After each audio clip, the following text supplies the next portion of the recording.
नमस्कार, स्वागत आपका। मैं आपके साथ अनुराग सिंह। ये सच है कि भारत पेट्रोलियम उत्पादन नहीं करता, वो अपनी जरूरतों का अधिकतर कच्चा तेल आयात करता है, इसीलिए उसे दूसरे देशों पर निर्भर होना पड़ता है। 28 फरवरी को अमेरिका और ईरान युद्ध शुरू हुआ था और इसी के बाद से तेल संकट की शुरुआत हो गई, क्योंकि हॉर्मुज स्ट्रेट से आवाजाही रुकी और दूसरे गल्फ देशों से ऑयल गैस सप्लाई बाधित होने लगी। इस दौरान भारत के आसपास के पड़ोसी देशों ने पेट्रोल डीजल के दामों में इजाफा किया, यहां तक कि बांग्लादेश, भूटान और श्रीलंका जैसे कई देशों में तेल की राशनिंग की जाने लगी। लेकिन युद्ध के 77 दिन तक भारत ने तेल के दामों में 1 रुपए तक का इजाफा नहीं किया था। कंपनियों ने दावा किया है कि उन्हें हर दिन 1000 करोड़ का घाटा उठाना पड़ रहा है, लेकिन पिछले 77 दिन यानी कि 15 मई तक कोई इजाफा सरकार ने नहीं किया तेल के दामों में। सरकार ने हमेशा दावा किया कि हालात कंट्रोल में हैं, लेकिन जैसे ही बंगाल समेत 5 राज्यों के चुनाव खत्म हुए, पेट्रोल डीजल के दामों में इजाफे की किश्त शुरू हो गई। और इससे सबसे बड़ी इससे जुड़ी खबर यह है कि 4 दिन के अंदर लगातार दूसरी बार पेट्रोल और डीजल के दामों में इजाफा हो गया है। इसकी वजह से जनता पर महंगाई का बोझ थोड़ा और बढ़ चुका है। इसके बाद राहुल गांधी ने एक बार फिर से केंद्र की मोदी सरकार की नीतियों को लेकर निशाना साधा। राहुल गांधी दरअसल अमेठी दौरे पर थे और उन्होंने इस दौरान कहा कि देश में आर्थिक तूफान उठने वाला है। राहुल गांधी ने दावा किया कि वो लगातार सरकार को चेता रहे थे, लेकिन सरकार ने वक्त रहते कदम नहीं उठाए और अब आर्थिक तूफान का झटका देश की जनता को झेलना पड़ेगा। राहुल गांधी ने पीएम नरेंद्र मोदी के विदेश दौरे पर भी निशाना साधा। कहा कि देश की जनता को विदेश यात्रा ना करने की सलाह देने वाले पीएम नरेंद्र मोदी आज खुद विदेश में घूम रहे हैं। राहुल गांधी के निशाने पर कैसे पीएम नरेंद्र मोदी हैं, जरा सुनिए। मोदी जी ने जो इकोनॉमी पर का स्ट्रक्चर जो बदला है, अब आर्थिक तूफान आ रहा है और उन्होंने जो स्ट्रक्चर बनाया है वो अब खड़ा नहीं रहेगा, वो टूटेगा पूरा का पूरा। और दुख की बात है कि नुकसान आम जनता को, मतलब वो अपने महलों में बैठे रहेंगे और यूपी के जो युवा हैं, यूपी के की जो जनता है, उनको पूरा का पूरा शॉक उनको लगेगा। जो आर्थिक शॉक आ रहा है वो अब मोदी को नहीं लगेगा, अब उत्तर प्रदेश और देश के युवाओं को, किसानों को, मजदूरों को, छोटे बिजनेस वालों को लगने वाला है। और ऐसे लगने वाला है जो शायद बहुत सालों में नहीं हुआ है। तो बहुत बहुत कठिन समय आ रहा है। एक्शन लेने के बजाय नरेंद्र मोदी देश से कह रहे हैं कि फॉरेन ट्रिप पर मत जाओ, और नरेंद्र मोदी दुनिया का चक्कर काट रहे हैं। तो ये हालत है। दूसरी तरफ पेट्रोल डीजल के दामों में इजाफे का भारतीय जनता पार्टी बचाव कर रही है। बीजेपी का दावा है कि तेल कंपनियां लगातार घाटा झेल रही थी और 4 सालों में तेल कंपनियों ने कोई इजाफा दाम में नहीं किया था। लेकिन ईरान और अमेरिका युद्ध ने हालात को और खराब कर दिया, लिहाजा तेल के दाम बढ़ाना कंपनियों की मजबूरी है। विपक्ष ने तंज कसते हुए पूछा कि जब कच्चे तेल के दाम धरातल पर थे, तब तेल कंपनियां और सरकार ने वो मुनाफा जनता को देने की बजाय अपनी जेब में क्यों डाला। मतलब वार पलटवार का सिलसिला इस मामले पर लगातार जारी है। कौन क्या कह रहा है, जरा एक बार सुनिए। देखिए, एक समय था जब सरकारें तय किया करती थी पेट्रोल और डीजल की कीमतें। कांग्रेस की सरकार जब आई तो उसने ये कर दिया कि जो मार्केट इकोनॉमी है उसके हिसाब से पेट्रोल और डीजल की जो कीमतें हैं ऑयल कंपनी तय करेंगी। तो वही होता है, बाजार में अगर उछाल होता है तो उसके बाद ऑयल कंपनीज बढ़ाती हैं। इस बार भी गल्फ ऑयल क्राइसिस में हमारी ऑयल कंपनीज ने 1200 से 1300 करोड़ का प्रतिदिन घाटा सहा, लेकिन कंज्यूमर्स तक इस प्राइस हाइक को पास और नहीं किया। इससे पहले 3 रुपए पेट्रोल और डीजल में बढ़ोतरी हुई थी, अभी बहुत मामूली बढ़ोतरी हुई है, 80 पैसे और 85 पैसे। तो वैश्विक संकट को देखते हुए जहां देश पूरे कई देशों में कीमतें दुगनी हो गई हैं, बहुत ही मामूली बढ़ोतरी। हमें उम्मीद है कि गल्फ के हालात जैसे ही सुधरेंगे, पेट्रोल डीजल की कीमतें भी वो स्थिर हो जाएंगी। कि जब crude oil price internationally minimum level पे था, न्यूनतम, तब तो आपने बेनिफिट ट्रांसफर नहीं किया कंज्यूमर्स को। आज आप कह रहे हैं तब तो तेल कंपनियों ने मुनाफा कमाया, आपके संगी साथी लोगों ने। आज जब बढ़ोतरी है क्राइसिस की वजह से, कहिए ना उन संगी साथियों को संभाल लें देश हित में, राष्ट्र हित में। क्यों मध्यम वर्ग और निम्न आय वर्ग ही राष्ट्र हित के नाम पर कुर्बान करता रहे। दर्शकों, ये बात आप हम सब जानते हैं। गल्फ कंट्रियां कैसे इस वक्त ईरान और अमेरिका युद्ध की मार झेल रही हैं। और चूंकि हॉर्मुज स्ट्रेट से तकरीबन पूरी दुनिया का 20% तेल जो है वो आयात होता है, भारत बहुत ज्यादा निर्भर करता है उसी रास्ते पर।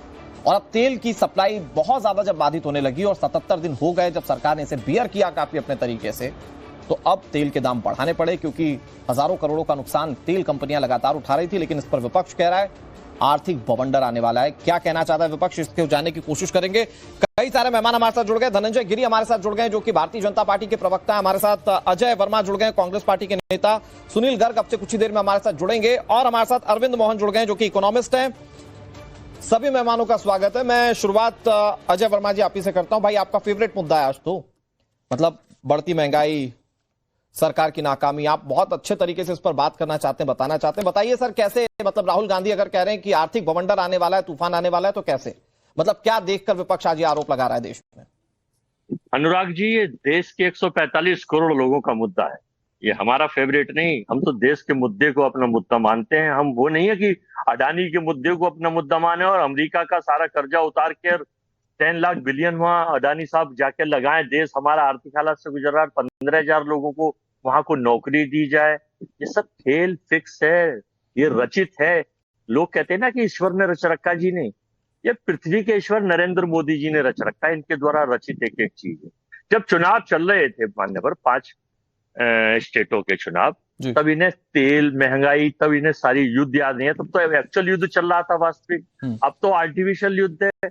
जब तो परमानेंट रोज युद्ध चलता था, रोज मिसाइलें दिखाते थे, आप वहां घुस गया, वहां मार दिया। ये जो जनता के ऊपर इन्होंने जजिया कर से भी ज्यादा कर लगाया है, रोज पेट्रोल बढ़ा देते, तरीका है धीरे से बहला के सहला के, कभी 3 रुपए, कभी 1 रुपए, कभी 2 रुपए। अजय जी, मैं थोड़ा सा कंस्ट्रक्टिव आपसे समझना चाह रहा था कि सरकार को क्या करना चाहिए था। मतलब चुनाव था तब भी लगा देना चाहिए था, 77 दिन का वेट नहीं करना चाहिए था, पहले दाम बढ़ा देने चाहिए थे। क्योंकि आंकड़ा तो ये कहता है भाई, आपके तो मतलब आप मनमोहन सिंह जी को ऐसा प्रेजेंट करते हैं कि वो बहुत बड़े जाने माने अर्थशास्त्री थे और इस बात को पूरा देश एक्सेप्ट करता है। लेकिन जब 2008 में रिसेशन शुरू हुआ था तो मनमोहन सरकार ने भी 5 रुपए बढ़ा दिए थे सीधे सर। तो क्या सरकार को 77 दिन वेट नहीं करना चाहिए था, शुरू में ही बढ़ा देना चाहिए था? अनुराग जी, 2026 है, 14 के बाद तो भारत की उत्पत्ति और भारत का खोज और भारत का निर्माण हुआ है। ना इससे पहले रेल था, ना तेल था, ना जहाज थे, ना हम थे, ना आप थे। ये मैं नहीं कहता, इनके कंगना रनौत कहती हैं और लोग कहते हैं कि भारत की खोज और भारत की आजादी नरेंद्र मोदी जी ने दिलाई। तो आप ठीक है, आप अपनी बात मनमोहन सिंह जी की बात कर लीजिए। पंडित, अभी अच्छा हुआ, धन्यवाद आपका कि पंडित जवाहरलाल नेहरू जी की बात नहीं करी। अन्य मैं तो सोच रहा था आप शुरुआत वहां से करते कि पंडित जवाहरलाल नेहरू ने ये किया था, ये रणनीति बनाई थी। आप घुमा रहे ना, मैं पूछ रहा हूँ क्या सरकार को चुनाव के दरमियान ही बढ़ा देना चाहिए था, 77 दिन वेट नहीं करना चाहिए था? क्या मतलब स्ट्रेटेजी क्या होनी चाहिए थी? आज विपक्ष अगर कह रहा है कि इकोनॉमिक डीप डिप्रेशन आने वाला है, तो क्या सरकार की स्ट्रेटेजी होनी चाहिए थी? इस पर भी तो बात हो, क्या होना चाहिए? सरकार के प्रधानमंत्री ने, नरेंद्र मोदी जी ने, माननीय मोदी साहब ने, आप इसका कॉल वो देखिए कि जुड़ा हुआ मामला है।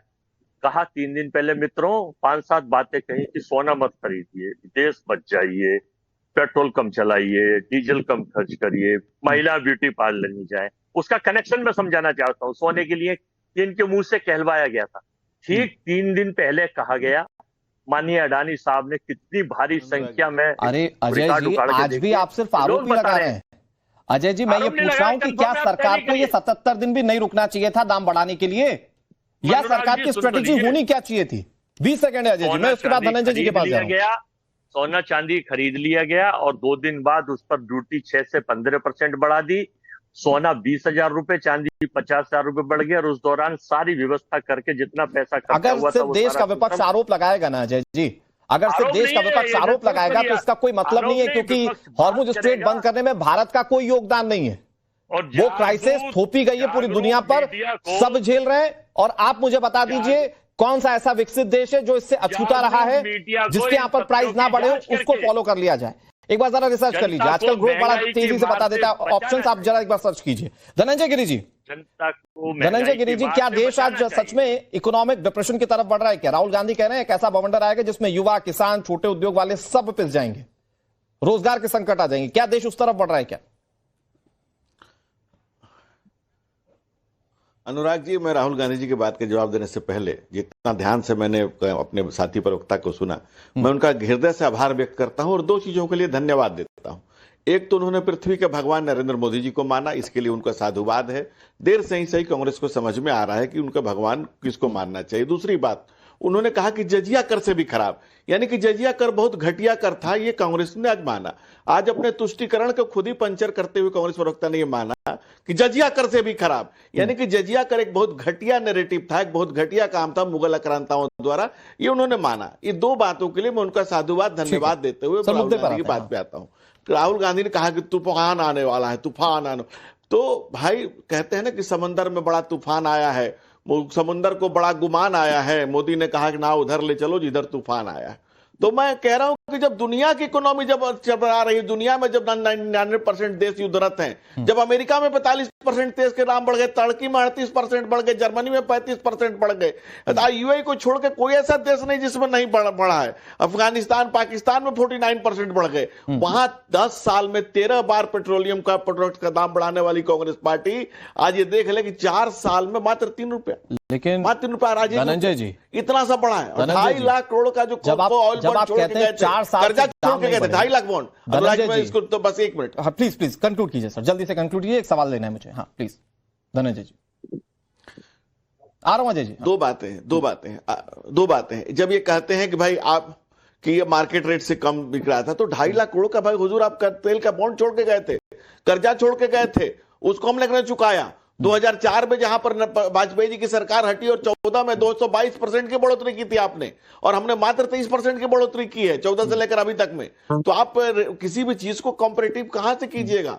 4 से 14 करिए, 222% बढ़ाया आपने। लेकिन मैं सरकार के स्तर पर नहीं, 35% बढ़ाया धनंजय गिरी जी, मैं सरकार के स्तर पर नहीं, मैं सरकार के स्तर पर नहीं, मैं इसको कंपनीज के स्तर पर समझना चाह रहा हूं, क्योंकि आप लोग उनसे डील कर रहे हैं, और चूंकि आप लोगों ने भी कहा कि 1000 करोड़ का नुकसान हो रहा है कंपनियों को, तो अब बढ़ाना मजबूरी हो गई है। भाई 2022 में यूक्रेन वॉर के वक्त में आपने लगातार 6 दिन तक दाम बढ़ाए थे, याद होगा सर आपको, 80-80 पैसे करते करते 6 दिन तक दाम बढ़ाए, और उसके बाद क्रूड ऑयल के दाम कम हुए। क्या रिवर्स हुए सर वो रेट? मेरा पहला सवाल तो ये है धनंजय की। दूसरा, मैं कोविड के वक्त में याद करता हूं जब क्रूड ऑयल के दाम $42 प्रति बैरल थे, जनता की जेब पर कोई राहत नहीं दी गई। आप कंपनियों की बात करें, या कंपनियों ने किसी तरह की कोई राहत नहीं दी, मतलब मुझे कोई स्टेट याद नहीं है कि तेल के दाम कम हुए हो।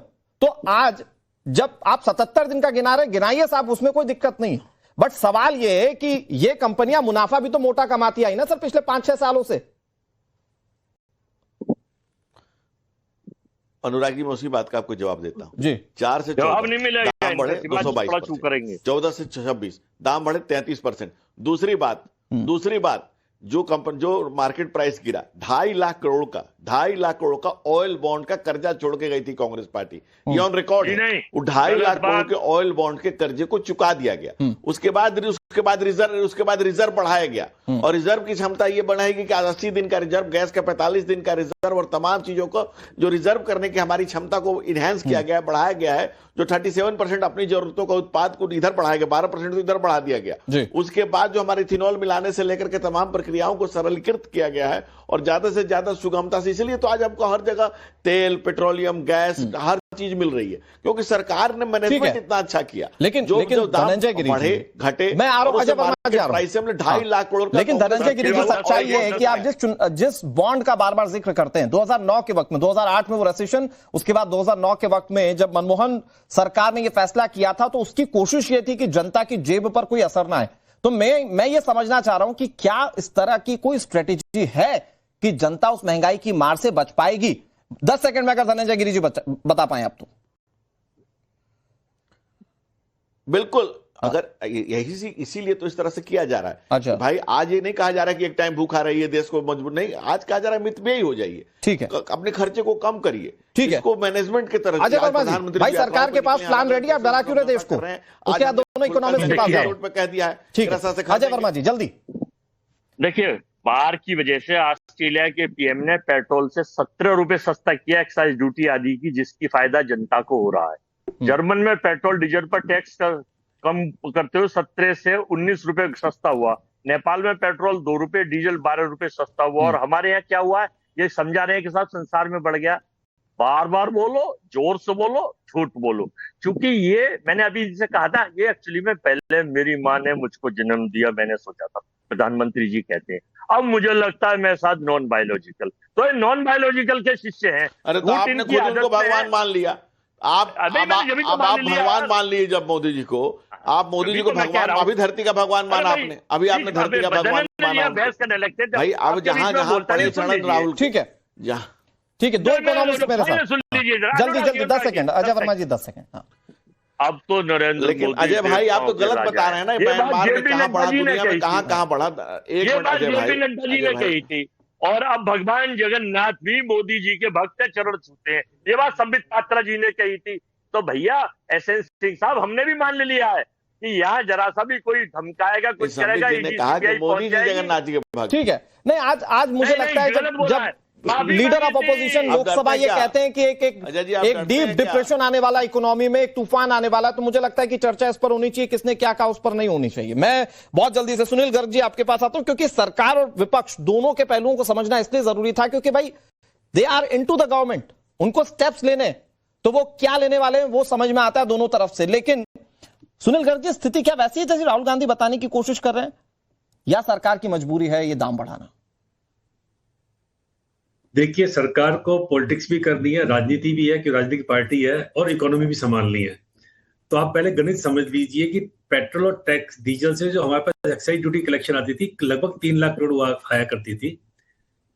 क्रूड ऑयल के दाम थे 60-65 रुपए, आज हो गए 100 रुपए, यानी 50% 60% का इंक्रीज है। तो कॉरस्पॉन्डिंग इंक्रीज तो कर नहीं सकते, करेंगे तो महंगाई का बम फूट जाएगा।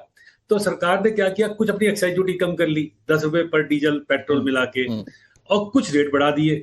अगर दूसरे देशों से कंपेयर किया जाए तो जो पोजीशन है आज की रेट में, जैसे क्रूड ऑयल 100 से ज्यादा ट्रेड कर रहा है, तो उस हिसाब से तो मोटा मोटा 5-6% का इंक्रीज आया है। मुझे नहीं लगता कि इतने 5-6% के इंक्रीज से हमारी जो इकोनॉमी के पैरामीटर्स है, या जो आज इकोनॉमी स्टैंड करती है, देखिए in spite of all these things सबसे फास्टेस्ट ग्रोइंग इकोनॉमी है, इस बात से कोई नहीं कह सकता, मना नहीं कर सकता। हमारा इन्फ्लेशन 5% से कम है, बहुत अच्छी पोजीशन होती है। ग्रोथ 6.5-7% कर रही है, इस साल की ग्रोथ का भी 7% का प्रोजेक्शन है। अगर थोड़ा बहुत फर्क पड़ेगा भी तो मुझे लगता है कि 0.25 से 0.3%, यानी हम 6.7 से कम ग्रो करेंगे। तो एक बात तो ये है कि इतना अगर $100 पे भी हम बैरल पे भी जा रहा है, और अगर हम 6.7 पे ग्रो कर रहे हैं, और इकोनॉमी अगर महंगाई 5 पे भी आ जाती है 4.5 से बढ़ के, तो बहुत बड़ा बम फूटने वाला नहीं है। जहां तक सवाल है कि सरकार ने रेट बढ़ाए क्यों, देखिए 77 दिन तक क्यों नहीं बढ़ाए, क्योंकि सरकार को राजनीति भी करनी है, इलेक्शन थे इसलिए नहीं बढ़ाए। अब बढ़ाए क्यों, या तो सरकार करती कि ऑयल बॉन्ड ले आती, वो भी यानी आप रेफर कर दो, आने वाली पीढ़ियों के लिए कर छोड़ जाओ, या दूसरा तरीका है कि उसको धीरे धीरे उस कुशन को आप बढ़ाते जाओ। तो सरकार ने दोनों काम किए, अपनी एक्साइज भी कम की और थोड़े से रेट बढ़ाए, तो 15-20 रुपए का फर्क। मैं अगर इसको एक लाइन में बहुत आसान शब्दों में सुनील गर्ग जी आपके माध्यम से अगर दर्शकों तक पहुंचाऊं, दोनों विजडम है। सुनील गर्ग जी, मैं आपके माध्यम से एक लाइन में, तो क्या ये जरूरी है आज देश के लिए करना, और सरकार जो कर रही है बहुत कैलकुलेटेड पैरामीटर पर कर रही है ताकि लोगों पर बोझ ना पड़े? एक लाइन में सर। बिल्कुल, देखिए अगर मान लीजिए आप सरकार रेट नहीं बढ़ाती है तो कौन उसको बियर करेगा? अल्टीमेटली तो जो लॉस आएगा, यानी इंडियन जो सरकारी कंपनी है, तेल कंपनी है, ज्यादा सरकारी कंपनी है, उनको लॉस आएगा, वो भी सरकार को बियर करना पड़ेगा। अजय वर्मा जी, बहुत बड़ा कुछ नहीं होने वाला, ये हमारे देश के जाने माने अर्थशास्त्री है, इकोनॉमिस्ट है, वो कह रहे हैं। तो ये फिर राहुल गांधी कौन सा इकोनॉमिक तूफान आने की बात कह रहे हैं, मतलब वो क्या कैलकुलेशन है, थोड़ा आप समझा दीजिए, और सरकार क्या मेजर्स ले फिर? अनुराग जी, आप भी जो है अंतर्राष्ट्रीय एंकर हैं, जाने माने एंकर हैं अकेले, लेकिन एक आप ही तो नहीं है, इस देश में और भी चैनल है मेरे भाई अनुराग जी। आप युवा भी हैं, यंग भी हैं, स्पिरिट्स भी है, ऐसे ही हमारे आर्थिक इकोनॉमिक्स कहते हैं, सलाहकार है, अच्छी बात है, अच्छा है अपने इनका अपना। अच्छा, मतलब अब एक आदमी का विचार से नहीं, एक आदमी के विचार से 145 करोड़ लोगों का विचार कोई मेल खाता है, बड़ी अच्छी बात है, इनकी अपनी कैलकुलेशन है, इनकी रणनीति है। राहुल गांधी, ये तो राहुल गांधी के लिए भी किया जा सकता है ना, या राहुल गांधी के लिए भी कहा जा सकता है कि उनके विचार से भी थोड़ी मेल खाएगा सब कुछ। जो ब्रह्म शब्द है वो राहुल गांधी थोड़ी बोल सकते हैं हर वक्त। सुनील जी प्रतिनिधित्व नहीं करते किसी कम देश के लिए, एलओपी नहीं है, फर्क देखिए, थोड़ा तुलनात्मक देखिए। जब हम मोदी जी विदेश यात्रा कर सकते हैं तो सबको क्यों मना कर रहे हैं? मोदी जी मित्रों को फायदा पहुंचा सकते हैं। इसका जवाब धनंजय गिरि जी देंगे, लेकिन मैं अरविंद मोहन जी आपसे समझता हूं, देंगे। मैं आ रहा हूं धनंजय गिरि जी इसके बाद, ठीक इसके बाद आप एक केवल फाइनल सुन जल्दी से 10 सेकंड। देखिए, युद्ध तो अमेरिका कर रहा है, उसका डॉलर क्यों बढ़ रहा है, भारत का रुपया ही क्यों गिर रहा है। हाँ। ये सोचने का विषय अच्छा है, ये ठीक है। पूछने का और एक विषय है। एक बात बड़े प्यार से बोलूं अजय जी आपको, ये जो आप मेरे साथ बड़े लगा देते ना अंतर्राष्ट्रीय एंकर, उस दिन सनातन एंकर कह रहे थे, सुनिए अगर ऐसा है भाई साधुवाद है, मैं आपके सारे प्रीफिक्सेस सफिक्सेस को बड़ा दिल खोलकर स्वीकार करता हूं। सुनिए आप भी उस स्तर पर आ जाइए, अंतर्राष्ट्रीय आप भी हो जाइए। आपको मेरी तरफ से बहुत बहुत कांग्रेचुलेशन, अग्रिम बधाई आपको। अरविंद मोहन जी, भारत का अंतर्राष्ट्रीय विश्व गुरु हो है। गया, मैं नहीं पढ़ना चाह रहा, ठीक है हो गया, ठीक है हो गया। मैं अरविंद मोहन जी, सुनील गर्ग जी जो कह रहे हैं कि देश के लिए और सरकार के लिए आज जरूरी है रेट बढ़ना, इसलिए बढ़ रहे हैं, और क्या ये सरकार की एक तटस्थ नीति लगती है जिससे कि आने वाले समय में देश की जनता पर बोझ ना पड़े? भाई हम ग्रोइंग इकोनॉमी की तरफ थे, आईएमएफ हमारी जो ग्रोथ रेट है उसको 6.5 मानता है जीडीपी को, जो कि किसी भी दुनिया में अगर स्तर पर देखें तो बहुत अच्छा माना जाता है। तो क्या ये सरकार की मजबूरी है आज करना, या सरकार इससे कुछ बेहतर कर सकती थी? अरविंद मोहन जी, देखिए पहला सच ये है कि देश के सामने एक बड़ा चैलेंज है। हम लगभग 134 बिलियन डॉलर का ऑयल इंपोर्ट कर रहे हैं एक साल में। उसके अलावा लगभग 73-74 बिलियन डॉलर का गोल्ड इंपोर्ट कर रहे हैं। अगर आप खाद्य तेल को भी इंक्लूड कर रहे हैं तो करीब करीब 22-23 लाख करोड़ रुपए का हमारा आउटफ्लो है फॉरेन करेंसी का, डॉलर का, और वो आपके रुपए पर दिखाई पड़ रहा है। रुपए लगभग ऑल टाइम लो पर 95 रुपए पर पहुंच गया है। निश्चित तौर पर इंटरवेंशन की आवश्यकता है। 96 निश्चित तौर पर 96 बिल्कुल कह सकते हैं आप। तो निश्चित तौर पर एक बड़ा चैलेंज है और इंटरवेंशन की आवश्यकता है। कुछ सख्त निर्णय भी करने पड़ेंगे और मुझे लगता है ये उस सख्त निर्णय का एक पार्ट है। और मुझे लगता है कि शायद आने वाले समय में आप कुछ और भी चेंजेस करते हुए देखेंगे। ये जो प्रश्न उठ रहे हैं कि शायद हमें इस बीच में एक बफर क्रिएट करना चाहिए था जब ऑयल सस्ता था, चाइना एक बड़ा एग्जांपल है, निश्चित तौर पे चाइना से सीख सकते हैं। तो शायद ये प्रेशर हमारे पास लेकिन अरविंद सर अगर ऑयल बफरिंग शुरू हो जाती, मतलब एक इन जनरल मैं पूछना चाह रहा हूं, तो देश के विपक्ष को तो आप देख ही रहे हैं, 77 दिन के रिलैक्स को वो बिल्कुल काउंट नहीं कर रहा है। वो कह रहे हैं आने वाले समय में बहुत ज्यादा, और जब वो शुरुआत हुआ था ना, जब वो वॉर शुरू हुआ था तब कह रहे थे भाई दाम बढ़ने वाले हैं। तो अगर वो बफरिंग भी शुरू हो जाती तो सरकार को शायद उतनी शांति से वो बफरिंग भी नहीं करने दी जाती।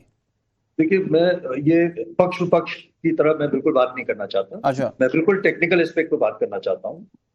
चैलेंज है, देश के सामने बड़ा चैलेंज है। $110 का आज इस समय क्रूड है और ये पूरी अर्थव्यवस्था को प्रभावित करेगा। अगर ये सस्टेन कर जाता है तो देश के सामने बड़ा चैलेंज है। अच्छा, मैं एक लाइन में पूछ रहा हूं, बात ये आ रही है कि रिसेशन हो सकता है। हाँ। अगर ये सस्टेन कर गया और जैसा उम्मीद की जा रही है कि अगर हॉर्मुज नहीं खुलता है तो $150 के ऊपर चला जाएगा। हाँ। तो ये रिसेशन शुरू होगा अमेरिका से। अच्छा। सबसे ज्यादा मुश्किल में आपको यूरोप ऑलरेडी है, यूरोप में बड़ी समस्या है, फॉलोड बाय यूनाइटेड स्टेट्स। और जब वहां पर होगा तो पूरी दुनिया में इसका तो सर जो लीडर ऑफ अपोजिशन कह रहे हैं, मैं कह रहा हूं आप पॉलिटिकली बात मत कीजिए, मुझे एक लाइन में बताइए क्या सच में एक बड़ा आर्थिक तूफान आता हुआ दिख रहा है? एक लाइन में सर, क्योंकि देश की जनता डरेगी भी इससे। अगर आप जो भी बोलेंगे हाँ आता हुआ दिख रहा है, नहीं आता हुआ दिख रहा है, जनता इससे रिलैक्स मोड में भी जाएगी और डरेगी भी। देखिए ये 2-3 रुपए अगर पेट्रोल की कीमत बढ़ती है इससे कोई तूफान नहीं आने वाला है। हाँ। लेकिन अगर पेट्रोलियम की क्रूड की कीमत $150 आएगी तो सारी दुनिया रिसेशन की तरफ बढ़ेगी। ठीक है, तो सुनील गर्ग जी अगर एक लाइन में बताए what should be the role of government, सरकार को क्या करना चाहिए? फिर धनंजय जी आ रहा हूं, एक लाइन में सुनील गर्ग जी। देखिए ये समस्या सरकार ने पैदा नहीं की, ये इंटरनेशनल प्रॉब्लम है। अच्छा। और जैसे अभी अरविंद जी ने कहा कि अगर ये 150 से पार करता है क्रूड ऑयल और हमें मान लीजिए पेट्रोल ग्रेड 10, 15, 20 पे बढ़ाने पड़ते हैं, ऑफ कोर्स महंगाई का भी प्रेशर आएगा और रिसेशन भी आएगा। लेकिन सबसे बड़ी प्रॉब्लम तो यूरोप और अमेरिका से शुरू होने वाली है, यानी आपकी उनकी कंजप्शन ही कम हो जाएगी। तो हमारे हम भारतीय तो अपने लिहाज से समझेंगे। धनंजय गिरी जी भाई देखिए, इकोनॉमिस्ट क्या कह रहे हैं और जाहिर बात है बहुत पढ़े लिखे हैं और वो जानते हैं कि क्या होने वाला है, क्या संभावित है। तो एक तो उस पर जवाब दे दीजिए कि देश की जनता कैसे आश्वस्त रहे, पहला तो ये। और दूसरा ये जो अजय जी लगातार सवाल उठा रहे हैं कि भाई प्रधानमंत्री ने कहा विदेश मत जाइए, वो 5 देशों का विदेश दौरा कर रहे हैं, तो एक बार जरा उस पर भी जवाब दे दीजिए प्लीज, 30 सेकंड में। अनुराग जी मैं दोनों बार के तफसील से जवाब देता हूं। मैं सारे इकोनॉमिस्टों की बात सुना और बिल्कुल उन्होंने जायज बात कही है कि जब दुनिया पूरा विश्व युद्धरत है जब स्टेट ऑफ हॉर्मुज बंद है, 20% का वहीं से सामान आता है, अमेरिका डिस्टर्ब हो रहा है, यूरोप पूरी तरह से डिस्टर्ब हो रहा है। आपने देखा होगा मेलोनी आकर के तमाम अरब देशों से मिलकर के गई हैं। जिस तरह से संकट बढ़ रहा है दुनिया में, और जब पूरी जिस धरती पर हम रहते हैं वो धरती युद्धरत है, 99%। सर मुझे एक बड़ी खबर का रुख करना है धनंजय गिरि जी, मैं कह रहा हूं एक लाइन में बता दीजिए, देश की जनता डरे या ना डरे? बिल्कुल नहीं डरने की जरूरत है, उसका अल्टरनेट तैयार करना है, उसी के लिए प्रधानमंत्री विदेश यात्रा पर गए हैं। अजय वर्मा जी बस एक छोटा सा, छोटे भाई होने के नाते एक छोटा सा आपको सजेशन दे रहा हूं, अगली बार बस थोड़ा सा ये भी बता दीजिएगा कि सरकार के ऊपर आप आरोप लगा रहे, ठीक है, ये भी बता दीजिएगा कि करना क्या चाहिए सरकार को। बहुत शुक्रिया, वक्त इतनी इजाजत दे रहा है। एक बड़ी खबर आ गई, छत्तीसगढ़ में जगदलपुर में गृह मंत्री अमित शाह का बयान सामने आया, देश से नक्सलवाद का पूरी तरह से खात्मा कर दिया गया है, छत्तीसगढ़ में डर का माहौल खत्म हुआ, ये गृह मंत्री अमित शाह ने कहा है।